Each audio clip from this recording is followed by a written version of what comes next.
एथ' गिदिर अन्थाइ गोलैनानै थांनाय अन्थाइ गोलैनानै दं लामा गेजेराव न'खाथिनि मानसिफ्रा रावबो नुवा नामा बै मानसिफ्रा रावबो बुखारनो गोसो गैया माबायदि मानसि बिसोरलाय बैबायदि बायदिसिना होननानै बयबो बखि बखिल' थाङो जायो मानसिया फैनानै बे अन्थाइखौ नुफैबायनो हाब एथ' गिदिर अन्थाइ लामायाव गोलैनानै दङ बेजों गारि सौग्रावफैबाथ' सोरबा एक्सिडेन्ट जानानै थैगोन सोरबा बाइकआ सौग्रावलाबायनानै गोलैफैगोन आथिं आखाइ बायगोन बैबायदि साननानै बिथाङा बे अन्थाइखौ लासै लासै नारै नारै हाखराव ज्राव नाख्लायहरबाय जायो आरो बै हाखराव नाख्लायहरबा बैयाव मोनसे लेखा लिरनाय दंनो इउ आर दा रियेल हिर' होननानै लिरनाय दं जायो नोंना बेसेबां पार्सेन्ट फंबाय 75 नों मा गामिनि मेसागि सापुरि आच्छा नोंनालाय फंबाय 75 नों मा गामिनि नारायणपुर नोंनालाय बिनानावना बेसेबां पार्सेन्ट 85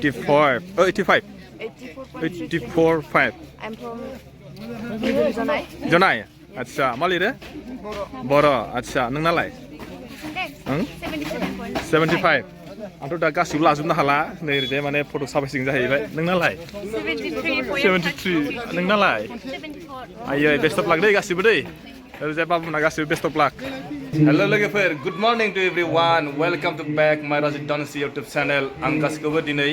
आरोबाव फिन बयखौबो आंनि राजु डनसि इउटुब चेनेलाव बरायनानै लालायबाय आं नै दायो दंफैयो जोंहा नोलोबारि गेजेर आरो गोजौ हाई स्कुलाव बेयाव जोंहा देग्लाय बोसोराव मेट्रिकआव सेथि थाखोआव मोननाय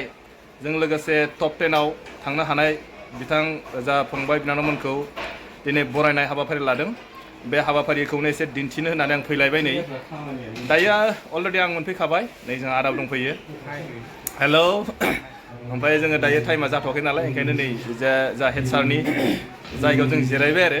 एसे खोन्थालांसै आं सोर सोर दङ ओरैजाय नै जोंहा इडुकेसन एसे सोंसै आं नै हेलौ सार माबोरै खबरा दे बुंदो नोलोबारि जायगायाव दिनै एबार माबादे बेसेबां बुरजा मोनखो टप 10आवहाय खोन्थादो सार नोलोबारि गोजौ फरायसालिनिफ्राय जिल्लायाव टप 10आव गासै साबा दङ मासि मोननो हानाय आरो गगामुग दख'रा दुलाराय बर' फरायसा आफादनि नैबे दख'रानि गेजेराव गासै जोङो 10 जन बासिदों दख'रानि गेजेराव बे 10 जन टप 10आव मासि मोननायखौ जोंबो आनसलिक हिसाबै बरायगोन दिनै जिल्लायाबो बरायगोन जिल्ला आरो आनसलिकजों जयै हाबाफारिखौ लानाय जादों 18 मे बर' बिजों सान फालिनायजों लोगोसे बरायनाय हाबाफारिखौबो लानाय जादों ओमफ्राय बिनि गेजेराव मोनसे माने मा प्रग्राम दङ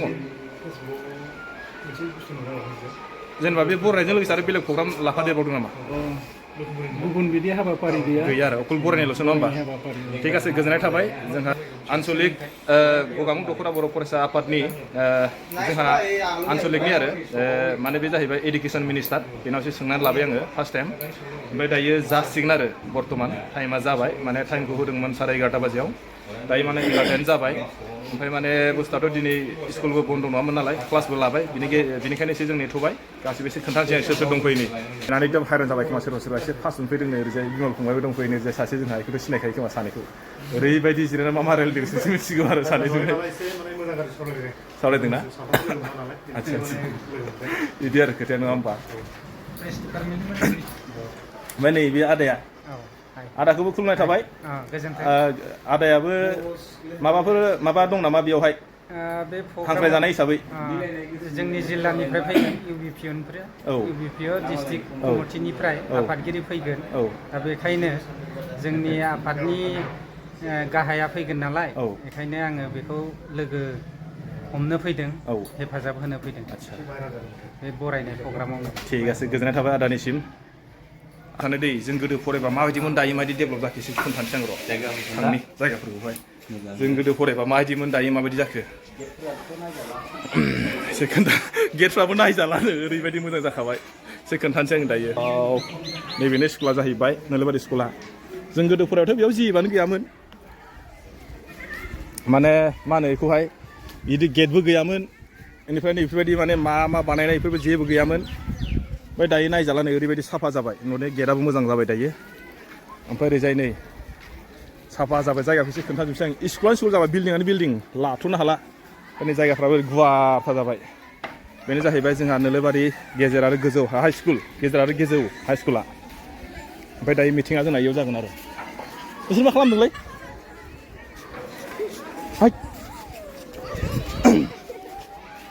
नोंसोरो बेसे क्लासनि एसे रायज्लायनोसै आं नोंसोरलाय मा क्लासनि मोजां खोन्था आंखौ क्लास 10 साथामबो आदसा नुदोंना दहाय खोन्थाबायना आं ओरैबायदि बिल्डिं जाबाय नै जों गोदो फरायाथ' बेयाव न'आनो गैयामोन एबार नायदो नै ओरैबो न' ओरैबो न' ओरैबो क्लासरुम जाहैबाय ओमफ्राय बेयावबा मा बानायनायदों नै गलनो राउन्डनो ओरैजाय नै वाव मोजां नुदोंथ' जायगाफोरखौहाय सानसे बायदि ओंखाम जानांगौ मा खालामासैलाय ओंखाम जाखांबाय ओंखाम जाखांबायनो आयौ वाव কি কৰি পাইছা তোমালোকে ইয়াত হা কি কৰি পাইছা এইটো কি ओंखाम जानोसै इदिसो ओंखामखौ তুমি কি बर' नामा बर'सो मा नाम नोंना हेलेना दैमारि रामसियारिसो माबोरै लायनो ओंख्रि मा आयौ बोरो मा ओंख्रि नायनां मा ओंख्रि जोगोनार दालि आयौ बोरो मानसिया मा खामानि बेखो मा ओंख्रि दालि ओमफ्राय बिलाहि बिदिनो जानांगौ नै आयौ कियानिसा भात आयौ इदिसो जानांगौ ओंखामखौ नै ओंखाम लाना थांबाय ओंखाम जासिनो मालाय नोंसोर जाखांबाय ना ओंखाम जानो नागिरबाय नुदों नै लाइना माबायदि वाव उdah baca ओरैनिफ्राय संग्राफ्रा संगासिनो दे बिथोराव no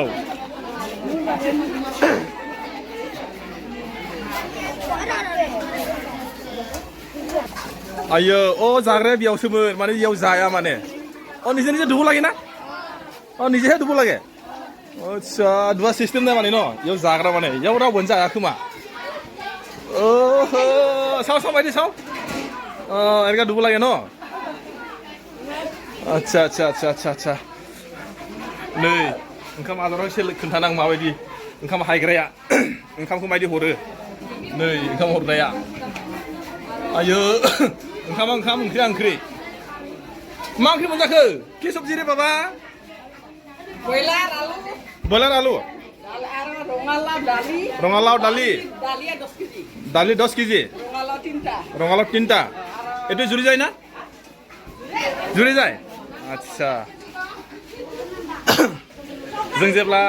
जेब्ला लेखा फरायोमोन बे समाव माने बिदि ओंखाम मोनजायामोन खिन्थु जोंनि उनाव नै दायो स्कुलावबो ओंखाम मोनजायो बास फैनांगौ आरो जाफैनांगौल' माने गाव गावनो थोरसिखौ लानांगौ ओमफ्राय जानांगौ आरो बेखौ एसे खोन्थाबाय आङो ओमफ्राय नै दायो माने लाइनाव दंबाय बेखौ खोन्थाबावनोसै आङो नुदोंना नै नुदों नै लाइनाव वाव मोजांथ' आव केनेकुवा লাগিছে खाय ভাল লাগে ना बर'सो मोजां ना जानो गोथाव जायोना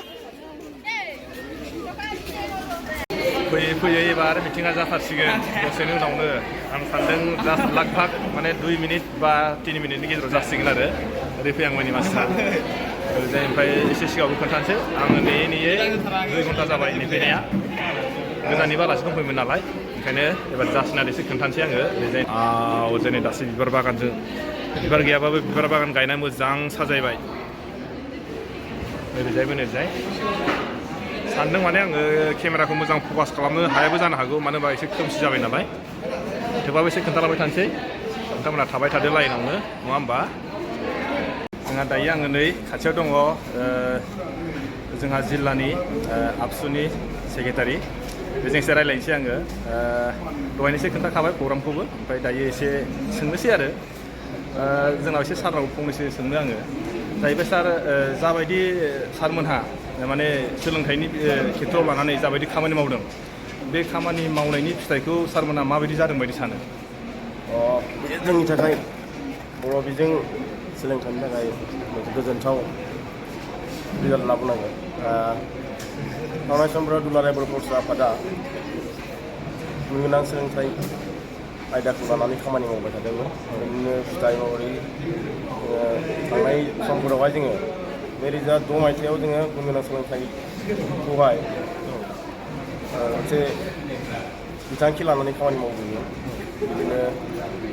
फैयै फैयै जोङो दिनै 2024 बेयाव जोङो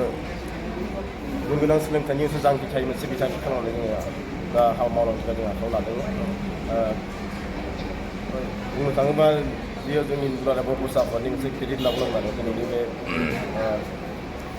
दिनै बबेयाव मेट्रिक आनजादाव जोङो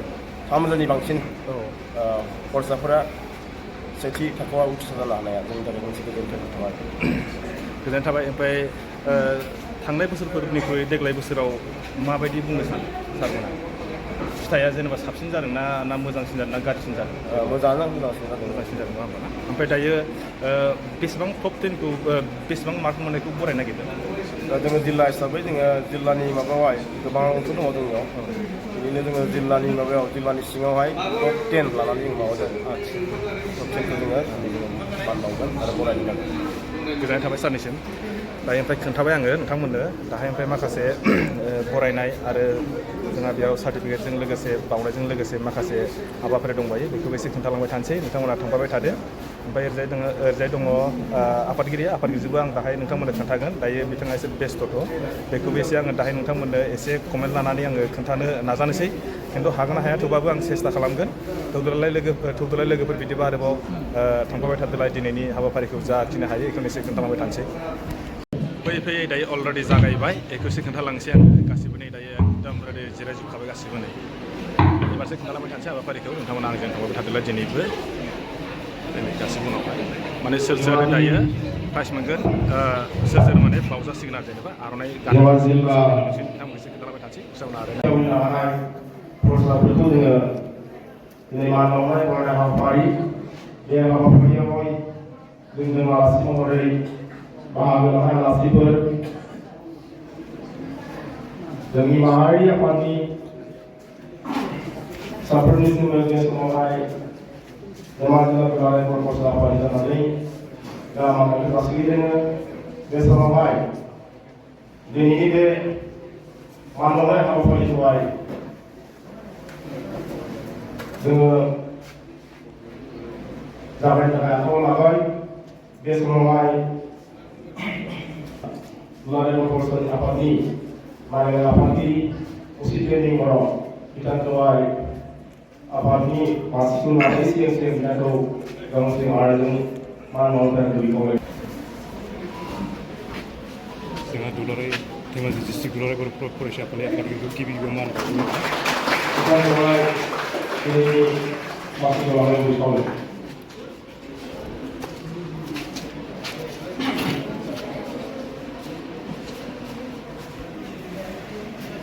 जिदाइननिफ्राय जोङो बर' बिजों सानजों लोब्बा लाखिनानै बे मोनसे जारिमिनारि सानाव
धेमाजि जिल्लानिफ्राय सेथि थाखोआव उथ्रिदोंमोन 797 फरायसाया सेथि थाखोआव उथ्रिसारदोंमोन बिनिनो जोङो टप 10 बासिदोंमोन जोङो बे टप 10आवहाय 71%निफ्राय लानानै लास्ट 84.33 2006 मायथाइनिफ्राय लानानै गुन गोनां सोलोंथाइनि मोनसे बिथांखिखौ लानानै दानि 84.33 जौखोन्दो लानाय बिथाङानो बर'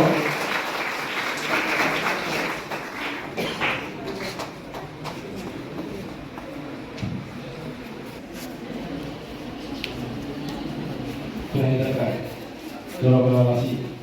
बर' साफानाव बिथांखौ खावलायगोन बर' साफानाव बिथांखौ आंखौ खावलायगोन सरगियारि निमा नलबारि गोजौ फरायसालि गगामु 465 अबिन बर' बिथाङा 80.83 बिनानावा बिथांखौ गोबां जायगा जोंहा बड'लेण्ड इउनिभार्सिटिनि मावथि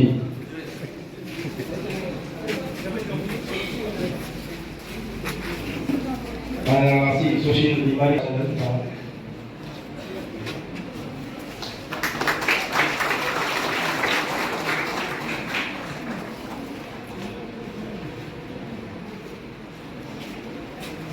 maupun dengan nilai semua bagi lapan ini si Budaya Sodari produk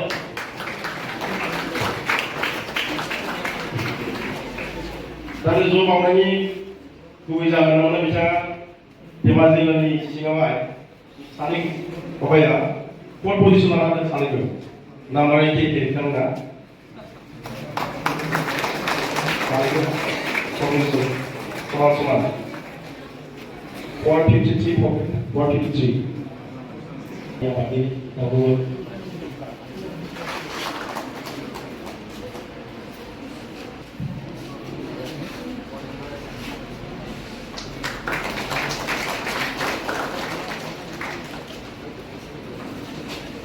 Kunci masih yang naik dia di Sorgiani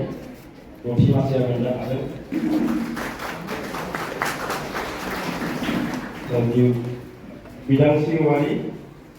farasalina Nimang Nolbaри Gozo Farasalina Gogamo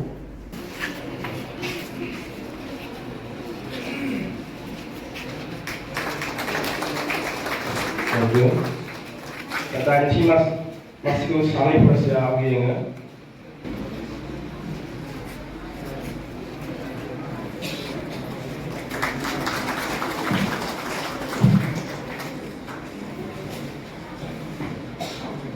dirasa kuat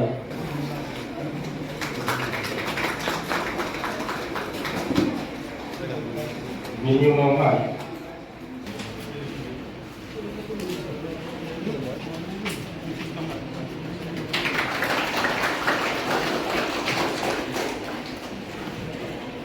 GT masih yang udah naik Wardon Musumotari Nimang Nolbari Gozo 71 last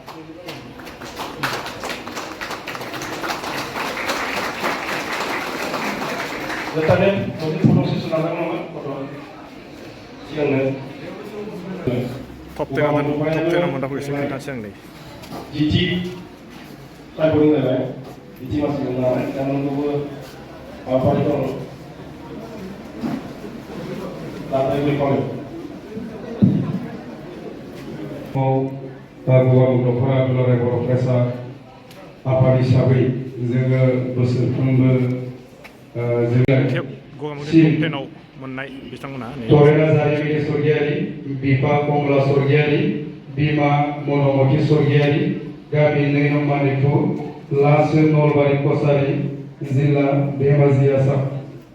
Firman Bileto Baugir Takai, Guri Kolene Jawa.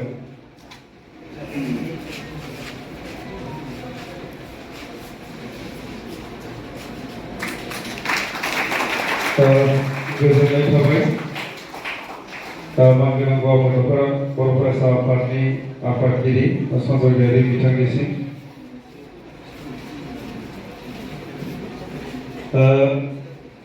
बे समाव दङ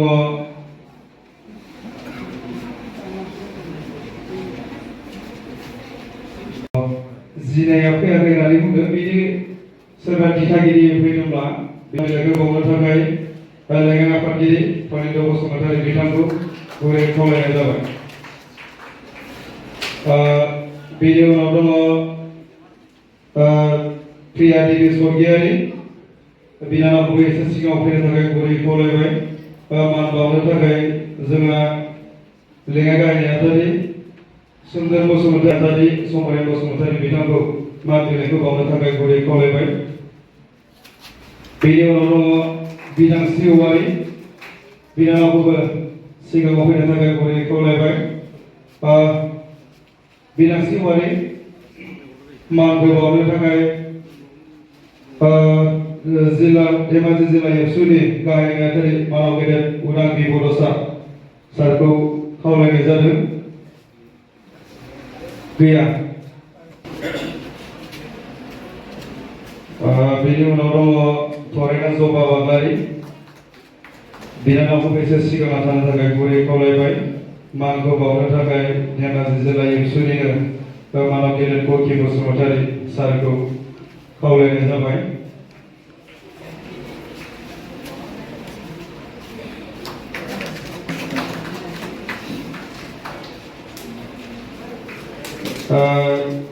बेनि उनाव दङ मंगलसिं स्वर्गियारि धेमाजि जिल्ला एबसुनिनो जोंहा नीलाचल स्वर्गियारि सार बिथांखौ नैबे मान बिलाइखौ।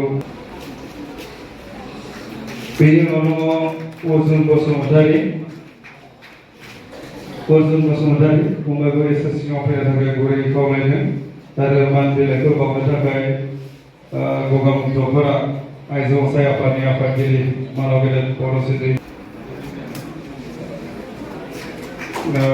गोजोननाय थाबाय। बे समाव जों दंबावो रिपन औवारि फंबायखौबो सिगाङाव फैनो थाखाय गुरै खावलायबाय।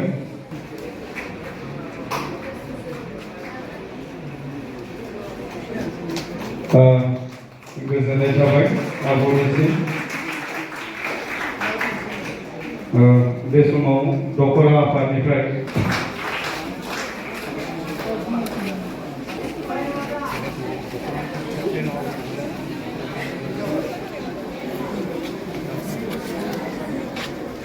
गासिबो गगामुग दख'रानि गोजालै बिसोरो गोग्गोमथार एबार गगामुगाव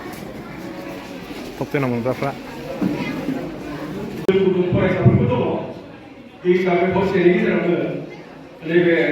रनसाय बादायनायाव जोंनि फरायसाफ्रा बाहागो लादोंमोन आरो दा बेयाव बान्थाखौ फोसावनाय जादों। मानोना गोरायुंसारखौ फैनानै बान्थाखौ होनो थाखाय खावलायनाय जाबाय। बादायनाया जादोंमोन रनसायनि आयदाया बर' बिजों सान आरो बिनि जारिमिननि सोमोन्दै लिरनाय। बर' बिजों सान आरो बिनि जारिमिननि सोमोन्दै लिरनाय खोब मोजां कम्पिटिसन जादों। बिजिरगिरिनि बिजिरनायाव एसे आख' फाख' जालायनाय जादों आरो मोजाङै लिरजोबदों। दा थेवबो बिजिरगिरिफोरनि बिजिरनायाव जोङो बयनिख्रुइ साबसिन लिरनायखौ मोनदों बर'नि बसुमतारी क्लास 10 निफ्राय बिथांनो सेथि बान्था होनाय जादों। नैथिखौ बान्थाखौ मोनदों क्लास 10 निनो सनिया दैमारि खोब मोजाङै लिरदों। थामथि बान्थाखौ मोनदों रिश्मा मुसाहारि थाखो 2 निफ्राय।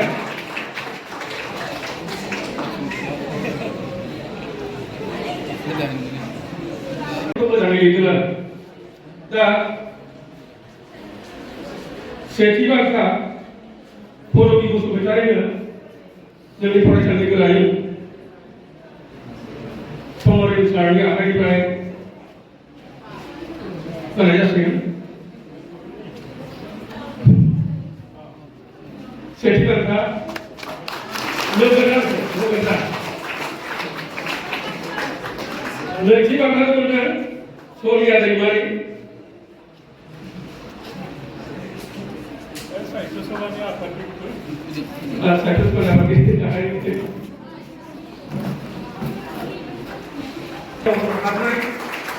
बिसोरनि बिसोरनि भबिष्यतफोरखौ गथ'फोरनि गेजेराव दा दिनै आरो थामथि बान्था मोनदों रिश्मा मुसाहारि क्लास 9 निफ्राय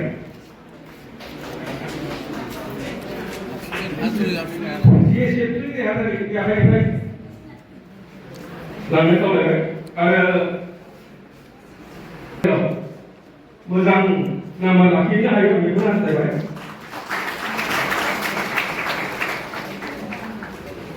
थेंक इउ साबायखर थाबाय आरो जोंनो माखासे रंजानायनि गेजेरजों इनफरमेसन जोङो लाबोना होनायनि थाखाय आरोबाव साबायखर होनानै बेखिनियावनो बाथ्राखौ फोजोबनाय जाबाय खिन्थु बयबो बुजिनांगौ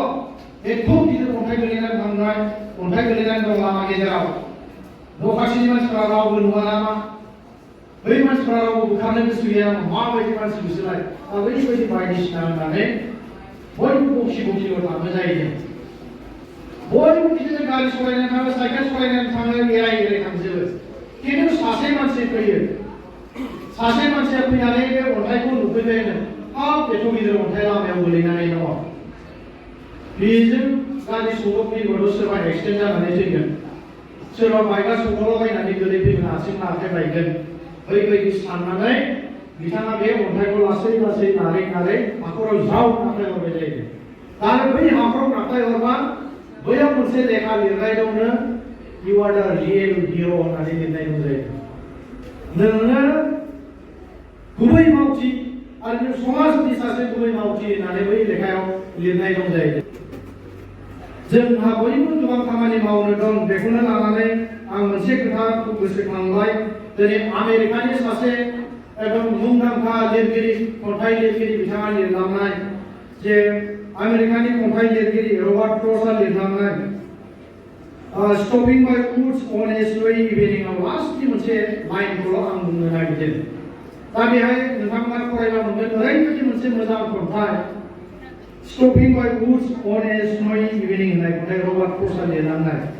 दा बैयाव मोनसे लास्टआव लिरलांनाय दङ and miles to go before I sleep and miles to go before I sleep उन्दुनायनि सिगां गोजान लामा हान्थिनांगौ दङ उन्दुनायनि सिगां गोजान लामा हान्थिनांगौ दं उन्दुनाया माखौ होनदों जों बिसिनायाव उन्दुनानै थानायखौ बिथाङा होनाखै बिसिनायाव उन्दुनानै थानायखौ बिथाङा होनाखै जों थैनायखौ होनदों थैनि सिगां जों गोबां खामानि मावनो दङ दा बिथाङा बेखौ होनदों बेनिखायनो जोङो बुहुमाव थांनानै थासान्दियाव जेसेबांनाखि खामानि मावनो गोनां दं जेखि खामानि मावनो दङ बै खामानिखौ जों साक्सेस खालामनानै लाथारनांगोन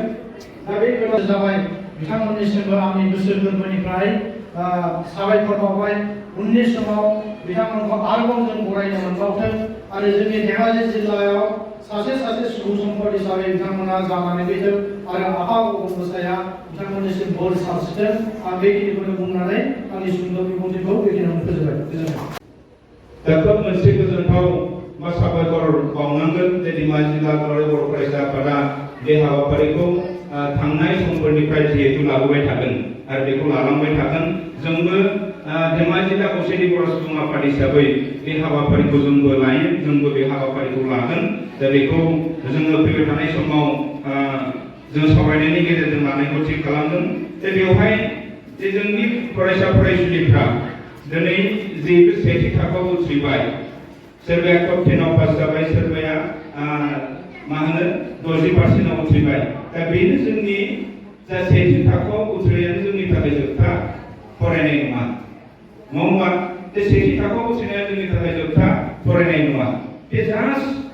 थारमाने मोनसे देवना बारनाय जे जोङो दिनै सेथि थाखोआव फरायनानै बा सेथि थाखोआव जों उथ्रिनानै बे मेट्रिक आनजादखौ पास जानानै जों दिनै माबा मोनसे मावनो हागोन बे नङा होमबा दिनै सोरबाया 60% लानानै मेट्रिक जेरै पास खालामबाय नङा होमबा गावनि हाई सेकेन्डारियाव जुदि बिनिख्रुइ बांसिन पार्सेन्ट लानानै जुदि फार्स्ट डिभिजन खालामनो हायैनि कुनु खारन गैया हायो दा बेनिखायनो जोंनि फरायसा फरायसुलिफ्रा नार्भास जानांगौनि कुनु प्रयोजन गैया नार्भास जानांगौनि प्रयोजन जेबो गैया जोङो दिनै बिदिन्थि हिसाबै जों दिनै गावखौनो बुंनांगौ जे जोङो जेब्ला जों फरायसालियाव थांदोंमोन जे जोंबो सासे खोब दुखिया फरियालनि मानसिमोन जेबो अबस्था गैयामोन दिनै जोङो सप्तासेयाव 7 सानाव 10 रां होनो हानाय केपासिटि जोंनाव गैयामोन जोंनि आइ आफानाव गैयामोन अब्लाबो जोङो खोब खस्थ'नि गेजेरजों माब्लाबा जों बलजोंबो हाजिरा जानो गोनां जादों फरायनायाव फरायनो थाखाय फुटबलनि हाजिराबो जानो गोनां जादों जोंनि दा नाजानांगोन नाजायोब्ला जायनि खुनु खारन गैया सिदा लामाखै थांगोन ना गोरा लामाखै थांगोन ना खेंख्रा लामाखै थांगोन जोङो जाय लामाखै थाङोब्ला साबसिन जागोन जों जाय लामाखै बारस'लाङोब्ला जोंनि जा मिजिं जा जोंनि सिन्था बेखौ जों थाब खालामनो हागोन जों बेखौ नायनांगोन अब्लासो जोंनि जा सिन्था जों बेखौ मावफुंनो हागोन आरो दिनै जों बुंनांगोन जे नोंसोरनि फार्स्ट डिभिजन जानायाव जोंनि आइ आफामोना जाय फरायसा फरायसुलिनि बिमा बिफा बिसोरनाव मोनसे मिजिं दङ आरो जाय मिजिंखौ लानानै दिनै नोंसोरखौ फरायहोबाय सोलोंथाइ लाहोदों बै मिजिंखौ दिनै जाफुंहोनांगौआबो नोंसोरनि सायाव दायित्व दङ। हेलौ लोगोफोर दिनै आं नोंथांमोननो एसे खोन्थाबाय नोंथांमोना माबायदि नुखो मोजां मोनखो ना गाज्रि मोनखो बेखौथ' आं मिथिला नोंथांमोना नायनानै जुदि मोजां मोनोबा हाजासे लाइक आरो शेयार खालामना होदो आरो सोरबाफ्रा जुदि दिनैसिम नायनानै जुदि साबस्क्राइब जुदि खालामाखैब्ला आं माने नोंथांमोनखौ खावलायबाय साबस्क्राइब खालामना होदो आरो जुदि सोरबाफ्रा जुदि दिनैसिम फेसबुकाव नायनानै जुदि फल' खालामाखै आरो दिनैसिम माने नायबायल' थायो माने बेखौहाय फल' जुदि खालामाखै आं माने गुरै खावलायबाय फल' खालाम आरो लोगोसे साबस्क्राइब खालामना होदो जाहाथे इयुनाव बिदिनो मोजां कन्टेन्ट लानानै फैबाय थानो हायो।